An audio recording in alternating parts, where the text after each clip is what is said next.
புதிய அரசின் முதல் பட்ஜெட்டில் காயிதே மில்லத் விருது, அதனை கண்டித்து இந்து முன்னணி மாநில தலைவர் காடேஸ்வரா சி சுப்பிரமணியம் அவர்கள் பத்திரிகை அறிக்கை. இன்று தமிழக சட்டப்பேரவையில் தாவேகா அரசின் முதல் பட்ஜெட் அறிவிப்பில் சில முன்னெடுப்புகள் வரவேற்கத்தக்கனவாக இருக்கின்றன. அதே சமயம் சில அறிவிப்புகள் அரசின் சிறுபான்மையினர் தாஜா போக்கை வெளிப்படுத்துவதாக உள்ளது. இதை இந்து முன்னணி வன்மையாக கண்டிக்கிறது. திருவள்ளுவர் தினத்தில் காயிதே மில்லத் பெயரில் விருது என அறிவித்துள்ளார்கள்.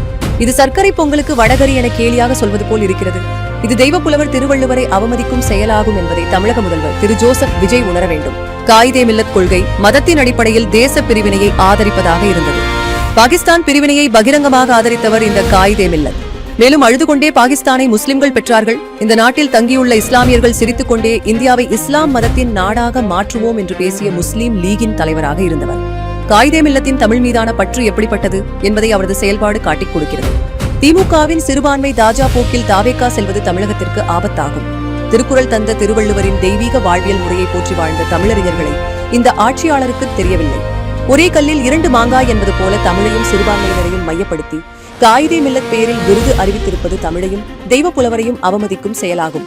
இது ஒரு வரலாற்று பிழை என்பது இந்து முன்னணியின் கருத்து. தமிழக மக்கள் இந்த அறிவிப்பிற்கு எதிர்ப்பு தெரிவிக்க வேண்டும் என்று கேட்டுக்கொள்கிறோம். உச்சநீதிமன்றம் மதத்தின் பெயரால் ஹஜ் மானியம் வழங்குவதை கண்டித்துள்ளது. நீதிமன்றத்தின் கருத்தை மதிக்காமல் திமுக செயல்பட்டது. தற்போதைய தாவேகா அரசு அதனை விரிவுபடுத்தி ஒவ்வொருவருக்கும் 10,000 அதிகமாக மானியம் அறிவித்துள்ளது. ஜனநாயக கேலிக்கூத்து ஆகும். இந்த 2 அறிவிப்புகளையும் இந்து முன்னணி வன்மையாக கண்டிக்கிறது.